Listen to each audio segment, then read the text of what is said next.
joué de Ligue des Champions cette année. Voilà, ils ont gagné la conférence. Ils ont une envie de montrer qu'au final, on va retrouver le Chelsea vraiment très fort la saison prochaine en Ligue des Champions. Pour avantage pour Chelsea. Donc je pense que mais de peu.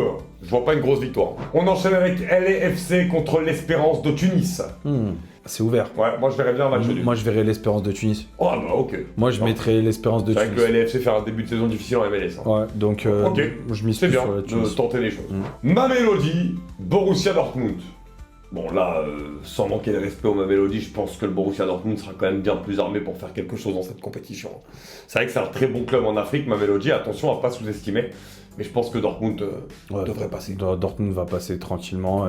Inter Milan, Urawa. Là aussi, je pense pas de débat. Franchement, à moins d'un cataclysme énorme, l'Inter devrait gagner. Ouais, il devrait gagner assez facilement aussi. Inter Milan. Fluminense contre le club d'Ulsan.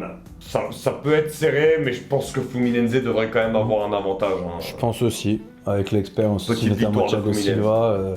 Donc plus Fluminense. Juventus, Wydad, Casablanca. Bon là, on prend avec les émotions. Le Wydad, j'aime beaucoup au Maroc. Tu penses que Wydad va gagner? Non. Non mais on prend avec les émotions, mais faut être quand même lucide aussi. Ouais. Je pense que la Juve, ça risque de pas être facile. Moi, je me dis, ils vont peut-être se faire accrocher là. La Juve, je vois une petite courte victoire de la Juve. Quoi, moi, sur je vois un match nul, Yasser, je vais me mouiller aussi. Je vois un match nul. Voilà, Wydad, c'est quand même pas mal du tout. Sûr. Mais la Juve, voilà, avec ce qu'ils nous ont montré cette saison, je pense pas qu'ils vont gagner par plus de 2 buts d'écart. Ce sera un petit match. Une petite victoire de la Juve, quoi. Real Madrid, Pachuca. Bon, là, je pense que voilà, en direct, on va dire. Le Real Madrid, par contre, là, ils vont se venger sur tout ce qu'ils ont eu cette saison-là. Il y a de fortes chances qu'on les voit en demi-finale, voire finale. Ils veulent la gagner, c'est un objectif clair.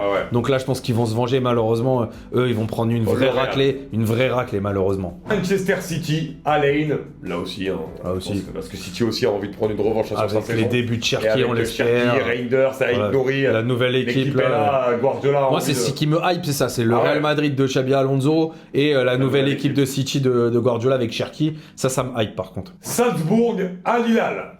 Ah bah là, je mise Al Hilal. Moi aussi. Au vu de la saison de Salzbourg qui a été très compliquée, et je pense qu'Al Hilal a son coup à jouer, donc j'irai à Al Hilal. Salzbourg, déjà, ils doivent jamais être là. Ils bénéficient par contre du truc bizarre, du calcul bizarre des coefficients UEFA. Ils doivent jamais être là. Enfin, quand tu vois que Liverpool n'est pas là. Bon, après, tu vois, ils veulent pas les clubs du même pays, mais bon, c'est bien de mettre tu peux prendre que deux par pays. Donc, après, c'est un habitué de la Ligue des Champions. Mais avec saison montrée.